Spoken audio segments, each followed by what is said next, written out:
Welcome back to our Cabral House Calls. First house call of the weekend, Saturday, if you're tuning in on the same day. Excited, as always, to be able to open up the big Ask Cabral-based document that my team puts together for me each and every week.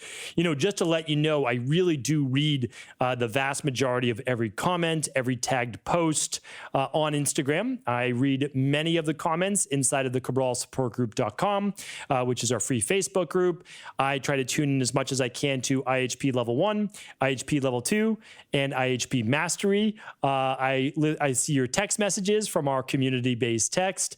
So again, like, I'm always keeping up with our community. There's no doubt about it, but there's thousands and thousands of comments and texts, and some I'm bound not to see. But I can assure you this, that if you have a question for me, I will answer it on this weekend house call. So the house calls are typically 6 weeks behind, and that's simply because we get so many questions, of course. We can't answer them all in a weekend. But we answer a dozen questions each and every weekend, 6 on Saturday, 6 on Sunday, and I've been doing it now for 5 years. So many, many questions, thousands upon thousands have been answered. Always happy to do it. And the truth is that I always want to make sure that I am in touch with our community and that you know that I have your best interest at heart and in mind. And that's why I want to make sure that we're always getting to your questions, all right? So without further ado, hopefully you've been a long-time listener. If you're a new listener, well, welcome to our Cabral Concept podcast. It's great to have you. On the weekends, I do answer questions that come in. The only questions that get answered on this weekend podcast are from stevencabral.com/ask Cabral. That's it. That's where these questions come from. We don't gather them from social media. We don't gather them from Facebook groups, from Instagram comments. So if you're really looking for me to answer your comment, I'm happy to do it right here.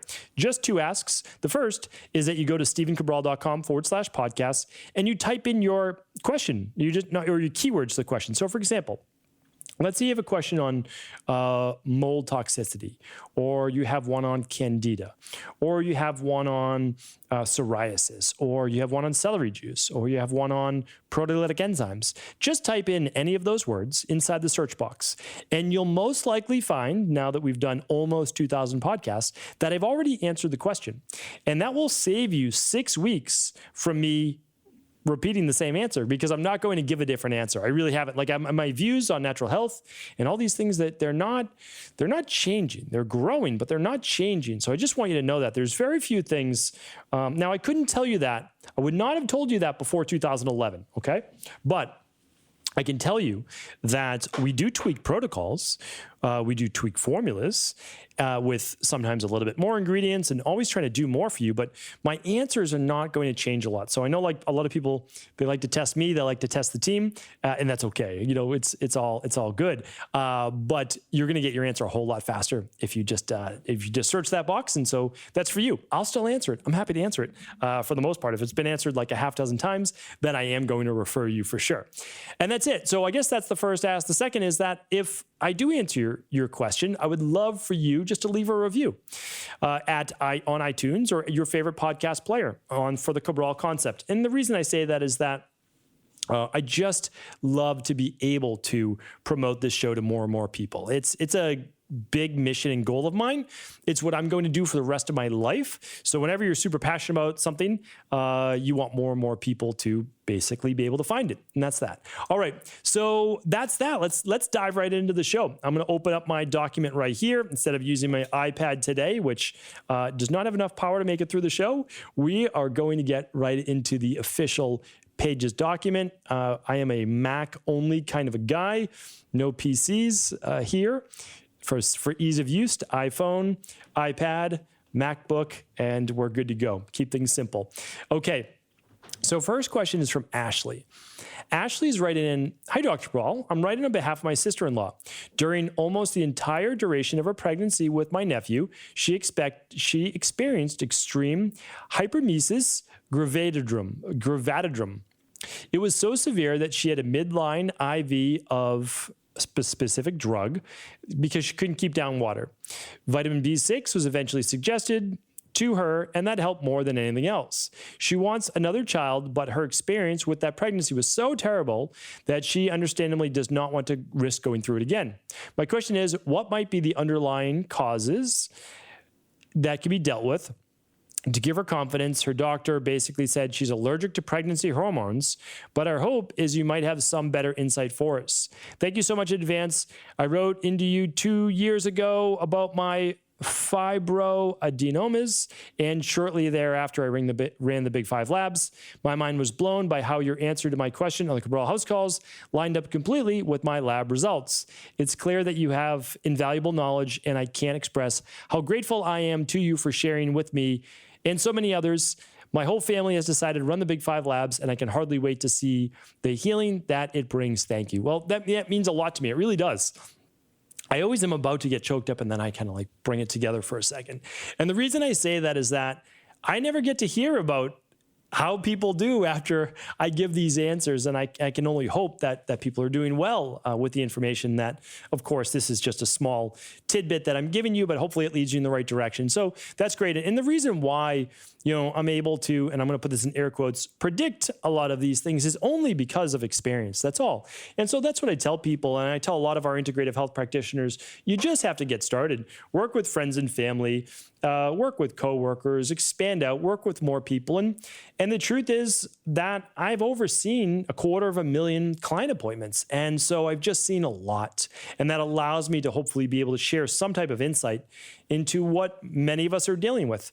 But of course, actually, your sister-in-law is dealing with a form of morning sickness, of nausea, that's quite extreme, where you're not able to hold anything down. So it's very dangerous for the mom. It's dangerous, of course, for the baby as well, especially when there's intra-abdominal pressure from all the vomiting as well.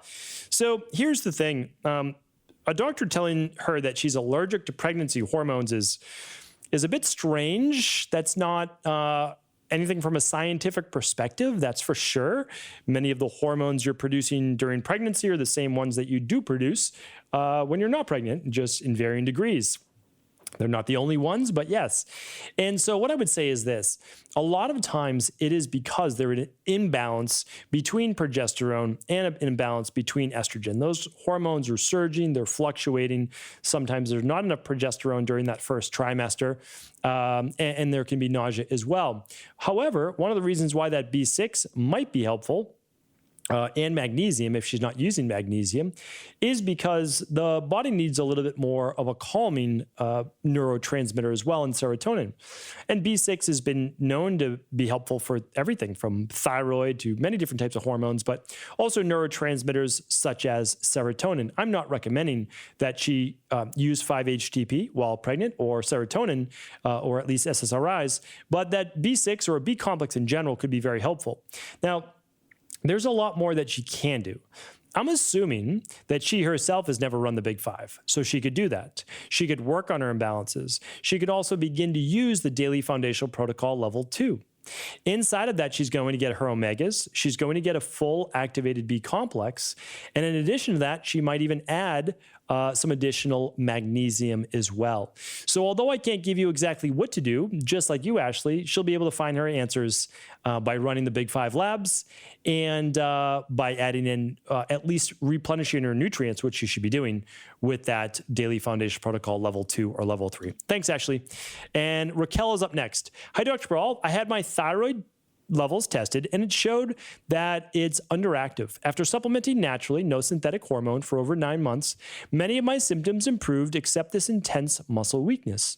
For instance, although I exercise often, when I do long holds during yoga, my legs shake so much that I can no longer breathe properly unless I stop. What could help with this? I also feel it when I stretch after a long run or during bodyweight exercises. Thank you. Okay, I'm going to take a little sip of my tea here. Today, it's hawthorn and hibiscus tea by Traditional Medicinals. Nice little brand. Good tasting tea as well, that's for sure. So the answer to your question is that this most likely has nothing to do with your thyroid. So that's good. So you basically, I don't want to use the word cure because we're not allowed to use that, but you basically rebalance your body. And now you no longer have thyroid issues, which is fantastic. That's what we teach inside of the Thyroid Health Results Accelerator as well. That's at stevencabral.com/courses. And of course, the lab is very, very helpful for that. Now you can choose to do the accelerator with or without the lab. For you though, that this could be a low blood sugar based issue. You might be it could be more of a Vata-based body type or Vata-Pitta. You might burn up a lot of your glucose during that run. And whenever you're in a hold-based position, an isometric-based position, you're moving a little bit more towards most likely that anaerobic-based threshold. You're certainly building up a little bit more, maybe not just calcium, but at least lactic acid inside of those muscles. So that's possible. For sure, that's possible. I would certainly be working on your breathing techniques so you're not holding your breath. But a good way to do this is to say, hey, after my run or whenever the shaking takes place, let me take my glucose after the class or after that run. And you can just use, again, a $20 glucometer. I've got many linked up at stevencabral.com/podcast. And of course, if you go to stevencabral.com/resources, you'll see all my resources right there.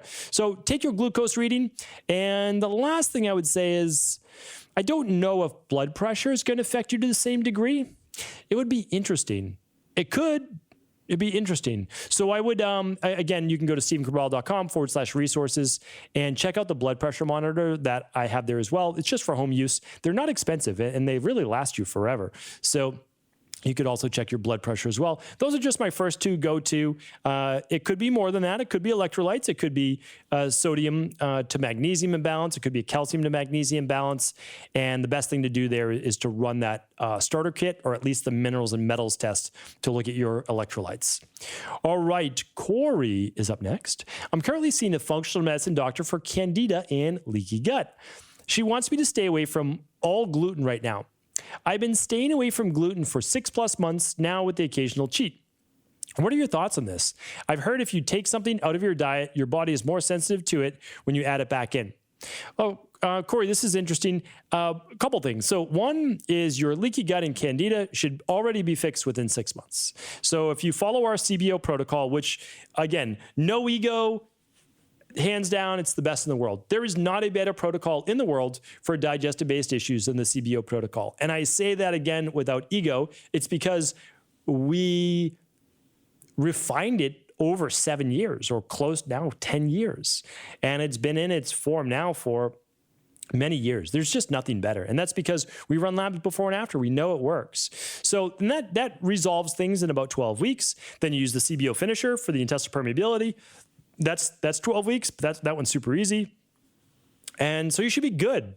So there's no reason unless you're celiac, there's no reason that most people who have a healthy digestive system, even if they're sensitive to gluten, can't have it once a week for most people. That's my thought on that. I'm sensitive to gluten, that's for sure. I had gluten sensitivity tests done way back in the day, and mine were off the chart.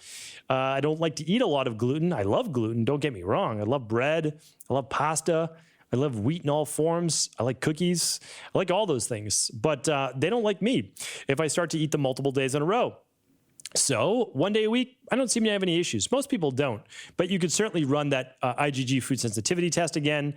In terms of being more sensitive when you add it back in, not so much. That's true with alcohol for the enzymes to be able to break something down, but we're not talking about enzymes. We're talking about the immune system. And so that's not true. Your body actually becomes desensitized to a food oftentimes, not always, when you remove it for 6, 12, or 6 or 12 weeks or 6 months, again, depending on severity. All right. So again, I recommend running the food sensitivity test through Equa.life. Daryl's up next. Good day, Dr. Brawl. You regularly recommend 7 to 9 servings of fruit on your show. I was wondering if fruits that aren't native or relatively known in North America are included in this. In the Caribbean, we have things like June plums and Malay apples, Padu, cashews, custard apples, balata. I don't know if I'm pronouncing these correctly. They sound fantastic. And then Daryl says, would they also have similar nutritional profile, antioxidant qualities, or should we 2, seek out importing blueberries and other fruits that aren't necessarily native to us. Keep up the great work. Daryl, this is a great question. So what I would say is always eat local, organic, whenever possible. There are certain fruit that I think are fantastic if you can get. So you didn't mention any berries on there. And berries really are, if you had to just group a type of fruit that are the best of the best, it's going to be berries. There's no doubt about it. They're lowest glycemic. They have the most skin and antioxidants and flavonoids to them. Hopefully you checked out last week's show on the power of flavonoids and the 6 different types. So I don't think you have to go out of your way with the importing. I do know that even in the Caribbean, if you go to a grocery food store, you're certainly going to see wild blueberries because I've been down there and I know that there's berries down there. So, but you might do 1 cup a day. And then the rest, you're local.